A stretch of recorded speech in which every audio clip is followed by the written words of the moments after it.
નમસ્કાર મિત્રો, આજે આપણે કલોંજીમાં 5મું પિયત શરૂઆત કરી છે. આજે તારીખ 25/12/2025 અને આપણે ચોથું પિયત આપણે 16/12 આપ્યું હતું.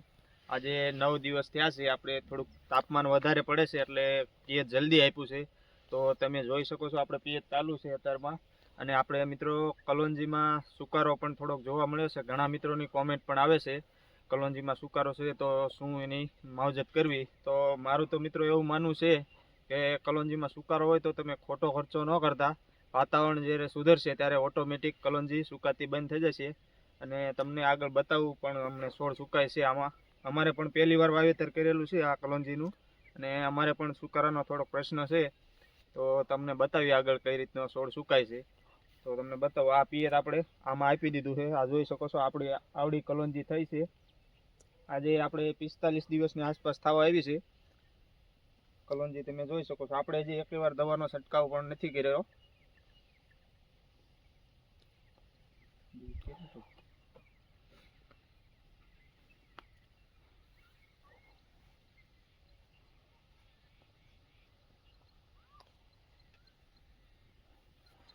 મિત્રો ખાસ 27/12/2025 દિવસ પછી ઠંડીની શરૂઆત થવાની છે. એટલે કોઈ બહુ સુકારા માટે બહુ ખોટા ખર્ચા ન કરવા. એનું કારણ છે કે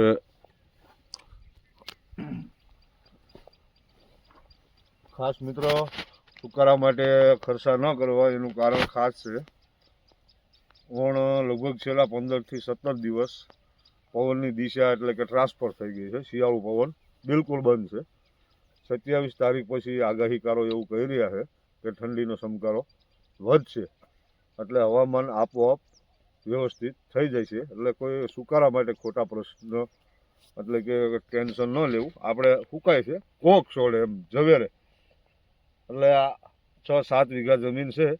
એમાં મેં લગભગ ગઈકાલે તપાસ કર્યું તો 7 થી 8 છોડ મેં જોયા હતા. એટલે અમુક જગ્યા ઉપર છોડ સુકાય છે, એનો કોઈ પ્રશ્ન નથી કે એક સાથે ગુંડી પડે એવું નથી.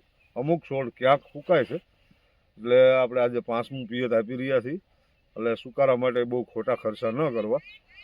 અથવા આમાં અત્યારે એક તાપમાનના હિસાબે એક થ્રીપ્સનો એટેક છે મીડિયમ. એટલે થ્રીપની અને 19 ખાતર આપી દેવું એવી મારી ભલામણ છે.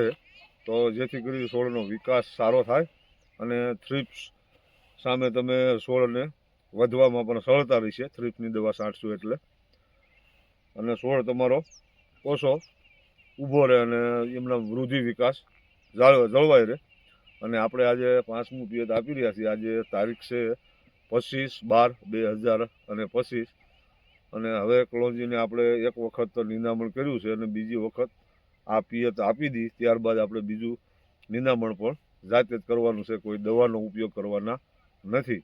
તો મારી ખાસ એક મિત્રોને ભલામણ છે, કોઈને થ્રીપ્સનો એટેક હોય તો 1.5 મહિનાની આળે કલોંજી થઈ હોય તો થ્રીપ્સ છે જ તે. અત્યારે તાપમાન વધારે છે અને હવામાન શિયાળુ નથી એટલે એક રાઉન્ડ મારી દેવો. નહીંતર તો આમ કલોંજીના જે પાકના ખેડૂતનો કોન્ટેક્ટ કર્યો હતો એ લોકો એમ કહે છે કે દોડવાની અવસ્થાએ જ્યારે કલોંજી આવે ત્યારે ઈવળ માટે થઈ અને સારો એક કોઈ બી કંપની પ્રોક્લેમ છે, ટ્રેસર છે, આવી સારી વેરાયટી લઈ અને તમે દવાનો છંટકાવ કરી શકો. જેથી કરીને આપણે લાંબા સમય સુધી તેનું રિઝલ્ટ મળી રહે. કોઈ સારી એવી કંપનીનું તમારી પસંદગી હોય તે દવા ઈવળની દોડવાની અવસ્થા જ્યારે આવે ફૂલ ત્યારે તમારે એક અવશ્ય છંટકાવ કરી દીજો મિત્રો, જેથી કરી તમારા પાકને નુકસાની ન કરે. એટલે જોતું રહેવું દોડવા આવે ત્યારે ઈવળ ન પડે તેની ખાસ એક કાળજી લેજો મિત્રો. નહીંતર તમારે 2.5 થી 3 આમ તો કલોંજી 100 થી 30-35 દિવસની પાકતી જાય છે. કોઈને 5-10 દિવસ આગા પાછું થતું હોય, પિયત ઓછું હોય, કોઈનું પાણી હોય તો 5-10 દિવસ વધારે ઊભી રહેતી હોય છે. આનું આમ ગણો તો 135. તો મારું એવું કહેવાનું છે મિત્રો કે દોડવાની અવસ્થાએ એક ખાસ તમે કાળજી લેજો. આગળ પિયત ચાલુ છે તે તમને બતાવી દે. આ મિત્રો જોઈ શકો છો આવડી કલોંજી થઈ છે. હવે આપણે છોડ ડૂબતા નથી, પાણી બહાર રહે એવડી કલોંજી થઈ ગઈ છે.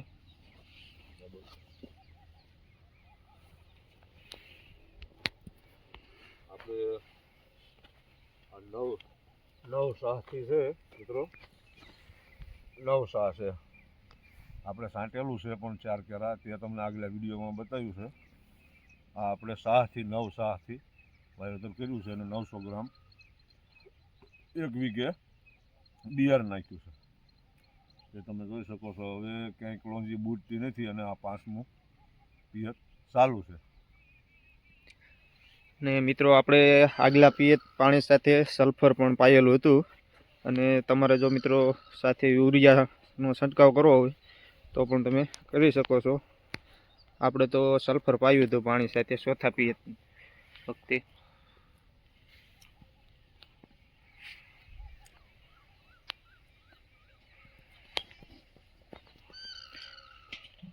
આ આપણી બધી કલોંજી.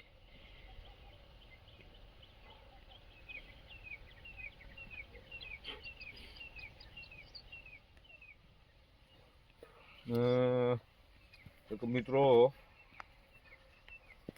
કોઈ દોડવા આવે ત્યારે તમને વાતાવરણ જો ચેન્જ દેખાય તો કોઈ એન્ટ્રાકોલ જેવા કોઈ ફૂગનાશક સારા એવા ઈવલની દવા સાથે આપી દેજો.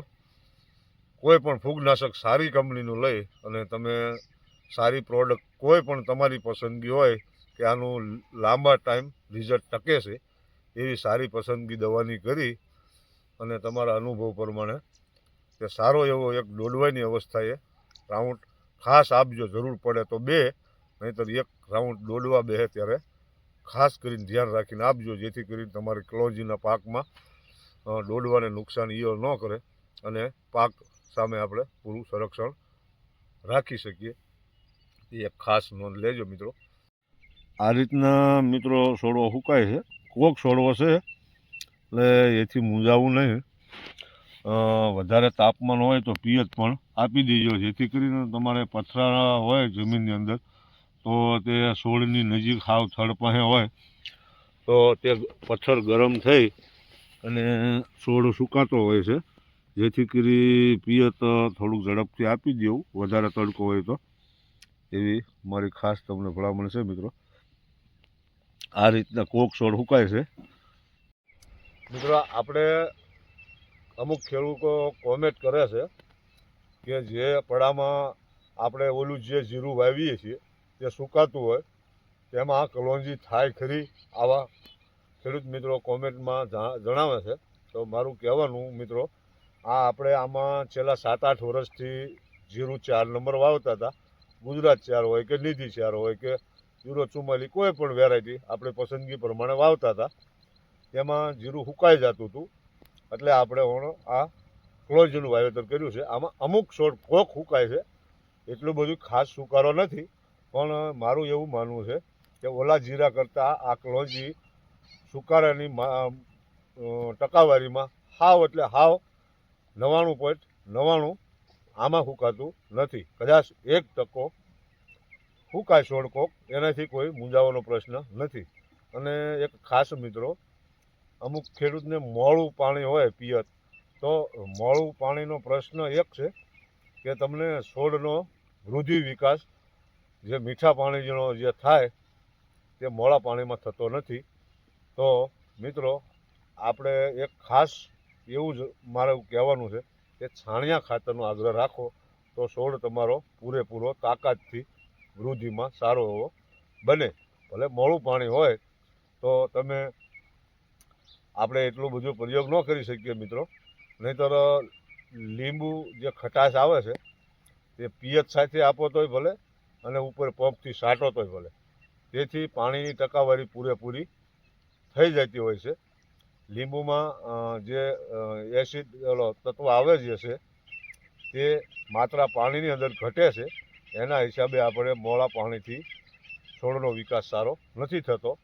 તે તમે કોઈ પણ દવા છાંટો તેમાં પંપમાં નાખી દો લીંબુ 5-7 તો પણ ચાલે, અને પિયત સાથે આપો તો પણ ચાલે, એવું મારું માનવું છે મેં પોતે પ્રયોગ કરેલો છે કે આપણે બીજી વાડી છે ત્યાં મોડું વધારે પાણી છે, ત્યાં મેં એક મેથીના પાકમાં 5-7 લીંબુ નાખી અને દવાનો છંટકાવ કર્યો તો સારું એવું રિઝલ્ટ મળ્યું હતું. એટલે છોડનો વિકાસ પણ સારો થાય છે અને એની ગ્રીનરી એટલે કે કલરમાં પણ બહુ સરસ છોડ બની જતી હોય. અત્યારે આપણે કોઈ એવો દવાનો કે લીંબુનો કોઈ છંટકાવ કર્યો નથી, પણ મારું ખાસ ભલામણ છે મિત્રો, છાણિયું ખાતર જમીનમાં આપવું બહુ હિતાવહ છે, આવી મારી ખાસ ભલામણ છે મિત્રો, જેથી કરી તમારો પાક પૂરેપૂરો વૃદ્ધિમાં આગળ વધતો રહે, એવી મારી ખાસ ભલામણ.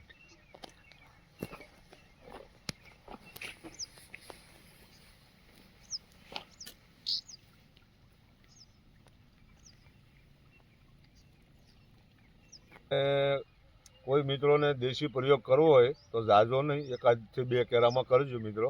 આપણે ફટકડી આવે છે, ફટકડી તે 1 કેરામાં ખતરો પહેલો કરવો મિત્રો, 1 પાણમાં, ત્યારબાદ પછી અનુભવ કરો. કારણ કે મેં બીજા ખેડૂત પાસેથી જાણેલું છે, એટલે મેં ખુદ પ્રયોગ નથી કર્યો, પણ હું પણ કરવાનો છું આવતા પિયતમાં. 1 હેક્ટર એટલે કે 6 વીઘે 1 કિલો ફટકડી અને સામે મોર થૂથું. તમને જસદણ વિછિયા કોઈ સિટી સારું હોય મોટું, ત્યાં કરિયાણાની દુકાનેથી ગમે ત્યાં મળી જાય છે મોર થૂથું અને ફટકડી. આ બંને ઓગાળી અને પિયત સાથે આપવાનું છે. તે તમારા ફૂગમાં પણ કંટ્રોલ કરશે અને છોડનો વિકાસ પણ સારો કરશે. પાણી મોડું હોય છે તો પણ તમને એનું રિઝલ્ટ સારું એવું મળશે. આવું કલોંજીના પાકના ખેડૂતોએ જે અનુભવ કર્યો છે તે તમને મિત્રો શેર કરવા હું આગ્રહ રાખું છું, તો આ ખાસ નોંધ લેજો. ફટકડી અને મોર થૂથું 1 કિલો 6.5 વીઘામાં ફટકડી અને મોર થૂથું બંને મિશ્રણ અલગ અલગ ઓગાળી અને પિયતમાં આપજો. પછી તમારે 50 ml ટૂંકમાં 6.25 વીઘામાં આ બંને વસ્તુ પૂરી કરવાની છે, એ રીતનું માપ કરી અને પિયત સાથે આપવા મારી વિનંતી. હવે અહીંયા આપણે વિડીયો પૂરો કરશું. રામ રામ, જય જવાન જય કિસાન.